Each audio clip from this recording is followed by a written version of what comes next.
ಎಲ್ಲರಿಗೂ ನಮಸ್ಕಾರ. ಬೇರೆ ಬೇರೆ ಯುಗಗಳಲ್ಲಿ ನಡೆದರೂ ರಾಮಾಯಣ ಮತ್ತು ಮಹಾಭಾರತ ಎರಡರಲ್ಲೂ ಕಾಣಿಸಿಕೊಳ್ಳುವ ಪಾತ್ರಗಳಿವೆ.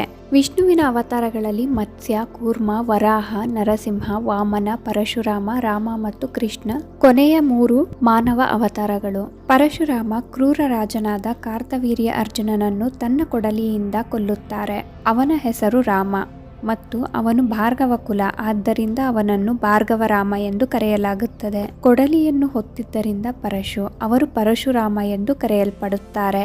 ಅವರು ರಾಮಾಯಣದಲ್ಲಿ ಕಾಣಿಸಿಕೊಳ್ಳುತ್ತಾರೆ.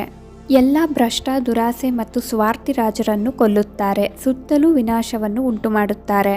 ಕ್ಷತ್ರಿಯ ರಾಜರೆಲ್ಲರೂ ಅವರಿಂದ ಭಯಗೊಂಡಿರುತ್ತಾರೆ. ಉತ್ತಮ ರಾಜನಾದ ರಘುಕುಲದ ರಾಮನ ಬಗ್ಗೆ ಅವರಿಗೆ ತಿಳಿಯುತ್ತದೆ ಮತ್ತು ಶಿವಧನಸ್ಸನ್ನು ಮುರಿದಿದ್ದಾರೆ ಎಂಬುವ ವಿಚಾರವೂ ತಿಳಿಯುತ್ತದೆ. ಪರಶುರಾಮನಾಗಿ ವಿಷ್ಣುವು ಎಲ್ಲ ಭ್ರಷ್ಟ ಕ್ಷತ್ರಿಯರನ್ನು ಕೊಲ್ಲುತ್ತಾರೆ. ರಾಮನಾಗಿ ಕ್ಷತ್ರಿಯರೂ ಧರ್ಮವನ್ನು ಅನುಸರಿಸಬಹುದು ಎಂದು ತೋರಿಸಲು ಒಬ್ಬರಾಗಿ ಕಾಣಿಸಿಕೊಳ್ಳುತ್ತಾರೆ.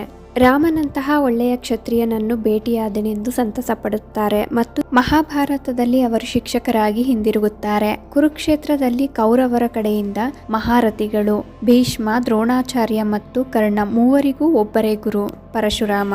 ವಿಷ್ಣು ಅವರನ್ನೆಲ್ಲ ಸೋಲಿಸಲು ಕೃಷ್ಣನ ಅವತಾರವನ್ನು ತೆಗೆದುಕೊಳ್ಳುತ್ತಾರೆ. ರಾಮಾಯಣದಲ್ಲಿ ಹನುಮಂತನ ಪ್ರಾಮುಖ್ಯತೆ ನಮಗೆ ತಿಳಿದಿದೆ. ಅವರು ಮಹಾಭಾರತದಲ್ಲಿಯೂ ಕಾಣಿಸಿಕೊಳ್ಳುತ್ತಾರೆ. ದಾಳದ ಆಟದಲ್ಲಿ ಸೋತು ಪಾಂಡವರು ಕಾಡಿಗೆ ಹೋದಾಗ ಭೀಮ ಒಂದು ದಿನ ಮುದುಕ ಕೋತಿಯ ವೇಷದಲ್ಲಿದ್ದ ಹನುಮಂತನನ್ನು ಎದುರಿಸುತ್ತಾರೆ. ಅವರು ತನ್ನ ಬಾಲವನ್ನು ತನ್ನ ಹಾದಿಯಿಂದ ತೆಗೆದುಹಾಕಲು ಹನುಮಂತನನ್ನು ಕೇಳುತ್ತಾರೆ. ಹನುಮಂತನು ಅವರನ್ನು ಸುಮ್ಮನೆ ಅದರ ಮೇಲೆ ಹೋಗುವಂತೆ ಹೇಳುತ್ತಾರೆ. ಭೀಮನು ನಿರಾಕರಿಸುತ್ತಾರೆ ಮತ್ತು ಪಾಂಡವ ರಾಜಕುಮಾರ ವಾಯುದೇವನ ಮಗ ಮತ್ತು ಮಹಾನ್ ಹನುಮಂತನ ಸಹೋದರ ಎಂದು ಹೆಮ್ಮೆ ಪಡುತ್ತಾರೆ. ಹನುಮಂತನು ಬಾಲವನ್ನು ತಾವೇ ಸರಿಸಲು ಹೇಳುತ್ತಾರೆ. ಭೀಮನು ಹಾಗೆ ಮಾಡಲು ಸಾಧ್ಯವಾಗದಿದ್ದಾಗ ಆ ವಾನರರು ಹನುಮಂತನೇ ಹೊರತು ಬೇರಾರೂ ಅಲ್ಲ ಎಂದು ಅವರು ಅರಿತುಕೊಳ್ಳುತ್ತಾರೆ. ಹನುಮಂತ ಮತ್ತು ಪರಶುರಾಮ ಇಬ್ಬರು ಚಿರಂಜೀವಿಗಳೇ. ಚಿರಂಜೀವಿ ಯುಗಯುಗಾಂತರಗಳಿಂದಲೂ ಬದುಕುತ್ತಿರುವವರು. ಜಾಂಬುವಂತ ರಾಮಾಯಣದಲ್ಲಿ ಹನುಮಂತನನ್ನು ಯಾವಾಗಲೂ ಬೆಂಬಲಿಸುವ ವಯಸ್ಸಾದ ಕರಡಿಯಾಗಿದ್ದು ವಾನರ ಸೇನೆಯೊಂದಿಗೆ ಲಂಕೆಗೆ ಹೋಗುತ್ತಾರೆ. ಕಾರಣಾಂತರಗಳಿಂದ ರಾಮನೊಡನೆ ಸೆಣಸಾಡಲು ಬಯಸುತ್ತಾರೆ. ಮುಂದಿನ ಜನ್ಮದಲ್ಲಿ ಕೃಷ್ಣನಾಗಿ ಕಾಣಿಸಿಕೊಂಡಾಗ ಅವರು ಕುಸ್ತಿಯಾಡುತ್ತಾರೆ ಎಂದು ಅವರು ಅವನಿಗೆ ಹೇಳುತ್ತಾರೆ. ಇದಕ್ಕಾಗಿ ಮಹಾಭಾರತದಲ್ಲೂ ಜಾಂಬುವಂತ ಬರುತ್ತಾರೆ. ಮಥುರಾದಿಂದ ಕಳವಾದ ಸೆಮಂತಕ ಎಂಬ ಮಣಿ ಆಭರಣವಿದೆ ಮತ್ತು ಎಲ್ಲರೂ ಅದನ್ನು ಕೃಷ್ಣನೇ ಕದ್ದಿರಬೇಕು ಎಂದು ಹೇಳುತ್ತಾರೆ. ಕೃಷ್ಣನು ಅದನ್ನು ಹುಡುಕುತ್ತಾ ಹೋಗಿ ಕರಡಿ ಇರುವ ಒಂದು ಗುಹೆಯನ್ನು ತಲುಪುತ್ತಾರೆ. ಜಾಂಬುವನ ತನಗೆ ಆಭರಣ ಬೇಕಾದರೆ ಅವರೊಂದಿಗೆ ಸೆಣಸಾಡಬೇಕು ಎಂದು ಅವನು ಕೃಷ್ಣನಿಗೆ ಹೇಳುತ್ತಾರೆ. ಕೃಷ್ಣನು ಜಾಂಬವಂತನನ್ನು ಸೋಲಿಸಿ ರಾಮನ ದರ್ಶನವನ್ನು ನೀಡುತ್ತಾರೆ. 2 ಮಹಾಕಾವ್ಯಗಳಲ್ಲಿ ಬರುವ ಋಷಿಗಳು ಸಹ ಇದ್ದಾರೆ. ಎಲ್ಲೆಂದರಲ್ಲಿ ಕಾಣಿಸಿಕೊಳ್ಳುವ ಮತ್ತು ಶಾಪಗಳಿಂದ ಪ್ರಸಿದ್ಧನಾದ ಋಷಿ ದೂರ್ವಾಸರಿದ್ದಾರೆ. ಮಹಾಭಾರತದಲ್ಲಿ ಕುಂತಿಗೆ ಒಂದು ವರವನ್ನು ನೀಡುತ್ತಾರೆ. ಅದರ ಮೂಲಕ ಅವರು ಯಾವುದೇ ದೇವರನ್ನು ಕರೆಯಬಹುದು ಮತ್ತು ಅವರಿಂದ ಮಗುವನ್ನು ಪಡೆಯಬಹುದು. ರಾಮಾಯಣದಲ್ಲಿ ಅವರು 2 ಬಾರಿ ಕಾಣಿಸಿಕೊಳ್ಳುತ್ತಾರೆ. ಅವರು ಋಷಿ ಅತ್ರಿ ಮತ್ತು ಅವರ ಪತ್ನಿ ಅನಸೂಯ ಅವರ ಮಗ. ರಾಮ ಲಕ್ಷ್ಮಣನಿಗೆ ಏಕಾಂತ ಬೇಕು ಎಂದು ಹೇಳುತ್ತಾರೆ. ಲಕ್ಷ್ಮಣ ಬಾಗಿಲಲ್ಲಿ ಕಾವಲು ಕಾಯುತ್ತಾರೆ ಮತ್ತು ಯಾವುದೇ ಒಳನುಗ್ಗುವವರ ಶಿರಚ್ಛೇದ ಮಾಡುವುದಾಗಿ ಭರವಸೆ ನೀಡುತ್ತಾರೆ. ಋಷಿ ದೂರ್ವಾಸ ರಾಮರನ್ನು ಭೇಟಿಯಾಗಲು ಬರುತ್ತಾರೆ. ಲಕ್ಷ್ಮಣ ದಾರಿ ಹಿಡಿದಾಗ ದೂರ್ವಾಸ ಒತ್ತಾಯಿಸುತ್ತಾರೆ. ಆಗ ರಾಮರನ್ನು ಭೇಟಿಯಾಗಲು ಬಿಡದಿದ್ದರೆ ಅಯೋಧ್ಯೆಗೆ ಶಾಪ ಹಾಕುವುದಾಗಿ ಹೇಳುತ್ತಾರೆ. ಇದು ಲಕ್ಷ್ಮಣನನ್ನು ನೈತಿಕ ಸಂದಿಗ್ಧತೆಯಲ್ಲಿ ಇರಿಸುತ್ತದೆ ಮತ್ತು ಅವರು ಅಯೋಧ್ಯೆಯು ಹೆಚ್ಚು ಮುಖ್ಯವೆಂದು ನಿರ್ಧರಿಸುತ್ತಾರೆ. ಆದ್ದರಿಂದ ಅವರು ಬಾಗಿಲು ತೆರೆದು ರಾಮನಿಗೆ ಋಷಿ ದೂರ್ವಾಸ ತಮ್ಮನ್ನು ಭೇಟಿ ಮಾಡಲು ಬಂದಿದ್ದಾರೆ ಎಂದು ಹೇಳುತ್ತಾರೆ.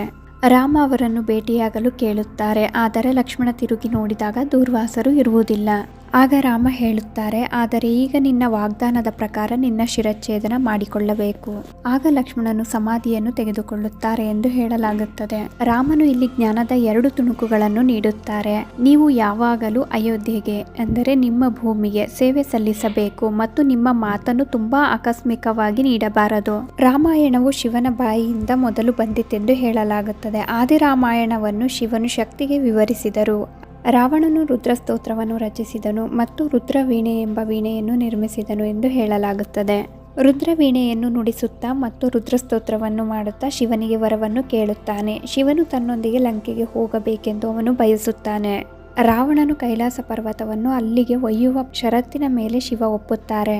ರಾವಣನು ಪರ್ವತವನ್ನು ಎತ್ತುತ್ತಾನೆ, ಆದರೆ ಅವನ ಶಕ್ತಿಯ ಬಗ್ಗೆ ಅಹಂಕಾರ ಹೊಂದುತ್ತಾನೆ. ಶಿವನು ತನ್ನ ಕಾಲ್ಬೆರಳಿನಿಂದ ಪರ್ವತವನ್ನು ಒತ್ತಿ ಮತ್ತು ರಾವಣನನ್ನು ಬಲೆಗೆ ಬೀಳಿಸುತ್ತಾರೆ. ಇಲ್ಲಿಯೂ ಅಹಂಕಾರವನ್ನು ಹತ್ತಿಕ್ಕುತ್ತಾರೆ.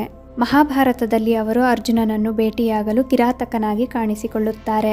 ಕಾಡಿನಲ್ಲಿ ಕಾಡು ಹಂದಿ ಅರ್ಜುನನ ಮೇಲೆ ದಾಳಿ ಮಾಡುತ್ತದೆ ಮತ್ತು ಅವನು ಅದನ್ನು ಹೊಡೆದುರುಳಿಸುತ್ತಾನೆ. ಹಂದಿಯಲ್ಲಿ 2 ಬಾಣಗಳು ಅಂಟಿಕೊಂಡಿದ್ದವು. ಅವುಗಳಲ್ಲಿ ಒಂದು ಕಿರಾತಕನದ್ದು ಆಗಿರಬಹುದು. ಅರ್ಜುನನು ಅದನ್ನು ಹಿಡಿದಿದ್ದೇನೆ ಎಂದು ಒತ್ತಾಯಿಸುತ್ತಾರೆ. ಕಿರಾತಕನು ಅದು ತನ್ನದಾಗಿರಬಹುದು ಎಂದು ಹೇಳುತ್ತಾರೆ, ಆದರೆ ಅರ್ಜುನನು ಅದನ್ನು ಲೆಕ್ಕಿಸುವುದಿಲ್ಲ.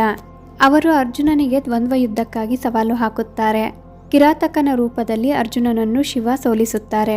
ಅಂಬಾ ಶಾಲ್ವರಾಜನನ್ನು ಮದುವೆಯಾಗಲು ಬಯಸುತ್ತಾರೆ, ಆದರೆ ಭೀಷ್ಮನು ತನ್ನ ಸಹೋದರ ವಿಚಿತ್ರವೀರ್ಯನಿಗೆ ವಧುವಾಗಿ ಅಪಹರಿಸುತ್ತಾರೆ. ಅಂಬಾ ಭೀಷ್ಮನಿಗೆ ಶಾಲ್ವನ ಬಗ್ಗೆ ಹೇಳಿದಾಗ ಅವರು ಅವಳನ್ನು ಹೋಗಲು ಬಿಡುತ್ತಾರೆ. ಆದರೆ ಶಾಲ್ವ ಅವಳನ್ನು ಸ್ವೀಕರಿಸಲು ನಿರಾಕರಿಸುತ್ತಾರೆ. ಅವಳು ಶಿವನ ಬಳಿಗೆ ಹೋಗುತ್ತಾಳೆ. ಅವಳ ಮುಂದಿನ ಜನ್ಮದಲ್ಲಿ ಭೀಷ್ಮನ ಸಾವಿಗೆ ಅವಳೇ ಕಾರಣಳಾಗುತ್ತಾಳೆ ಎಂದು ವರವನ್ನು ಕೊಡುತ್ತಾರೆ. ರಾಮಾಯಣ ಹಾಗೂ ಮಹಾಭಾರತದಲ್ಲಿ ಕಾಣಿಸಿಕೊಳ್ಳುವ ಒಂದೇ ಪಾತ್ರಗಳನ್ನು ವಿವರಿಸುತ್ತಾ ನಾನು ಈ ವಿಡಿಯೋನ ಇಲ್ಲಿಗೆ ಎಂಡ್ ಮಾಡ್ತಾ ಇದ್ದೀನಿ. ಈ ಮಾಹಿತಿಗಳು ನಿಮಗೆ ಇಷ್ಟ ಆಯಿತು ಅಂದರೆ ದಯವಿಟ್ಟು ನಮ್ಮ ಚಾನಲ್ಗೆ ಸಬ್ಸ್ಕ್ರೈಬ್ ಆಗಿ, ಲೈಕ್ ಮಾಡಿ, ಶೇರ್ ಮಾಡಿ, ಹಾಗೆ ಕಮೆಂಟ್ ಮಾಡಿ.